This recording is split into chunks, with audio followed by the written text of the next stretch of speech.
मी भारतीय जनता पक्षाचा कार्यकर्ता म्हणून मी सदैव तयार असतो. धुळे सोलापूर म्हटलं की आप्पासाहेब चौगुले असं एकंदरीत भाजपचं समीकरण होतं. केवळ प्रभाग 26च नाही तर त्या भागामध्ये पक्षाला चांगली मतं मिळायला पाहिजे, चांगले उमेदवार मिळायला पाहिजे, याची काळजी नेत्यांनी आणि पक्षांनी घेण्याची आवश्यकता आहे. काय कारण आहेत म्हणजे मागील वेळेला ही संधी दिली गेली नव्हती आणि भारतीय जनता पक्षाचा पहिला नगरसेवक म्हणून मी निवडून आलो एका बलाढ्य प्रकारे, तेही शिवसेनेला हरवून. केवळ माझंच नाही तर माझ्या पक्षाचं सुद्धा नाव त्या ठिकाणी टिकवण्याचं आणि वाढवण्याचं काम मी केलेलं होतं. पण आम्ही ज्यांच्या विरोधात लढून भाजपची स्थापना करून पक्ष वाढवलेलं होतं तशा लोकांना त्यांनी उमेदवारी दिली. त्याला पक्षी व्यवस्थेला, पक्ष संघटनेला अथवा पक्षाच्या नेत्यांना एक चांगल्या कार्यकर्त्याची गरज नाही का? त्यामुळे मी कुठल्याही लढाईसाठी कार्यकर्ता म्हणून कायम तयार आहे. हे मत आप्पासाहेब चौगुले हे एक असं नाव समोर येत होतं. मग अशा वेळेला एक थोपवणं अशा पद्धतीचा तो काही प्रयत्न किंवा त्या हालचाली दिसून आल्या पाहिजे. मी गेल्या 30 वर्षापासून पक्षाचा एक निष्ठावान कार्यकर्ता म्हणून काम करतो.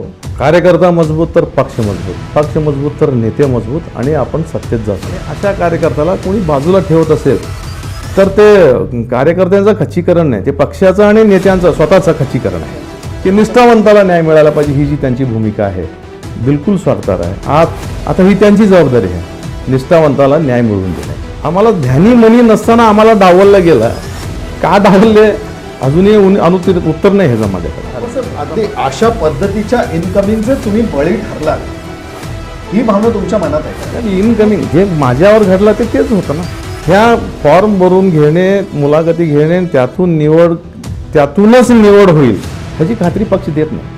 तसा आज मी जर असा भाजपाचा उमेदवार आहे त्याच्या विरोधात माझ्यासारखा कार्यकर्ता, भाजपचा कार्यकर्ता उभा राहिला तर पक्षाचं नुकसान होईल असं म्हणत असाल तर तो समोरचा उमेदवार जो कमळाचं चिन्ह घेऊन उभा राहणार आहे तो भाजपाचाच असणार आहे का? हे मी एक कार्यकर्ता म्हणून मी विचार करतो, ठीक आहे. मतदारांनी सुद्धा विचार करायची वेळ येणार. कुठला घटक जबाबदार आहे आंदोलनाचा? ह्याला सगळेच जबाबदार आहेत. लोकप्रतिनिधी जबाबदार आहेत, प्रशासनही जबाबदार आहे आणि नागरिक हातबल आहे.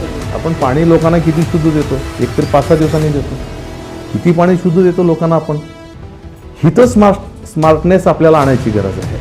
फार मोठा लाभ आपल्या शहरासाठी मिळाला असता, फार काही करू शकले असते. तसं पाहिजे तसा लाभ आपल्या सोलापूरच्या नागरिकांना कुठं मिळाला आहे?